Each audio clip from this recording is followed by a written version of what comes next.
Before being executed, the pirate king Roger spoke of the treasure One Piece, sparking a rush to the seas. Before his death, Whitebeard reaffirmed the existence of this treasure. Yet, no one truly knows what this treasure is, except for Roger's pirate crew. It could be anything, but surely it will be something most of us would never expect. After all, it has been a secret for decades since the series began. Maybe it's just a lottery ticket saying, better luck next time. In this video, we'll discuss a theory that has been around for quite some time, but with some adjustment to fit the new facts we now have. Welcome back, dreamers, to the Theory Hub, where we discuss things that probably won't happen. But hey, at least it's fun, right? I'm Lander, and today, put on your straw hats and set sail with us. Today's topic will be One Piece treasure revealed.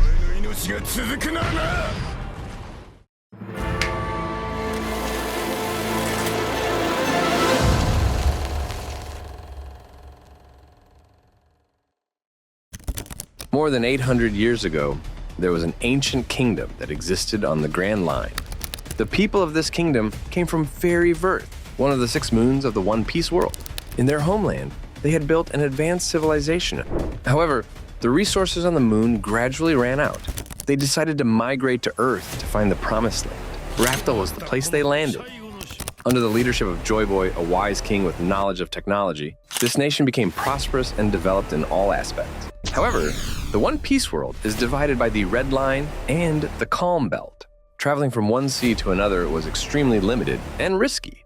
This greatly affected the process of industrialization and modernization of the ancient kingdom. With their technology, the scientists set a goal to unite the 4 seas into one, and they called it the One Piece Plan.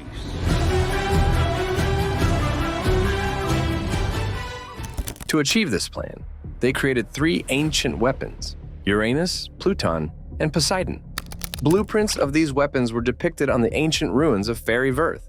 Pluton, the embodiment of the Earth God with destructive power. Poseidon, the sea god, with the ability to control sea kings.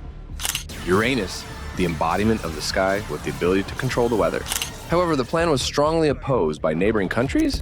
They feared that when geographical barriers were removed, the potential of the ancient kingdom would expand and conquer other nations. An alliance of 20 countries was formed to fight against the ancient kingdom. The battle was long and ended with the alliance's victory.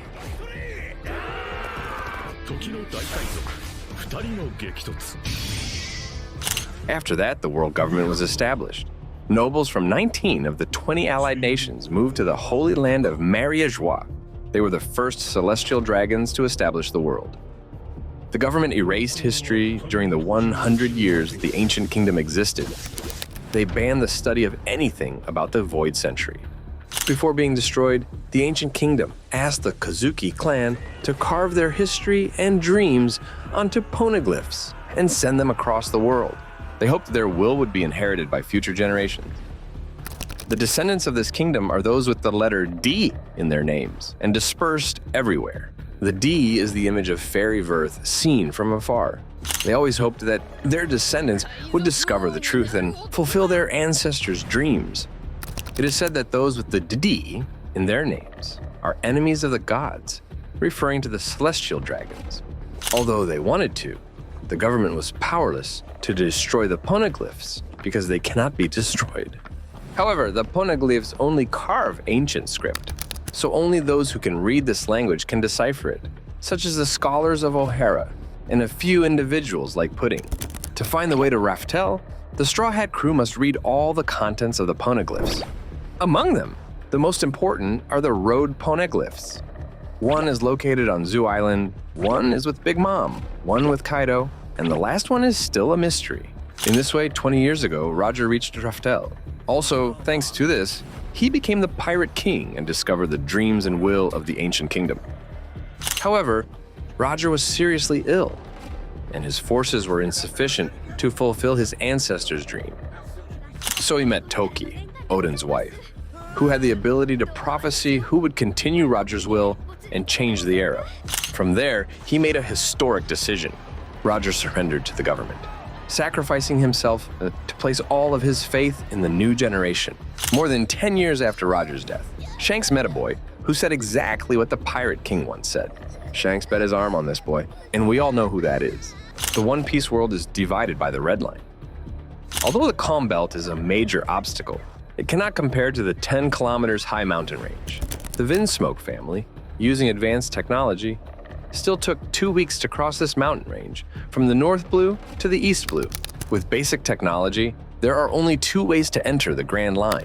One is to go through the calm belt filled with sea kings. The other is to cross the reverse mountain.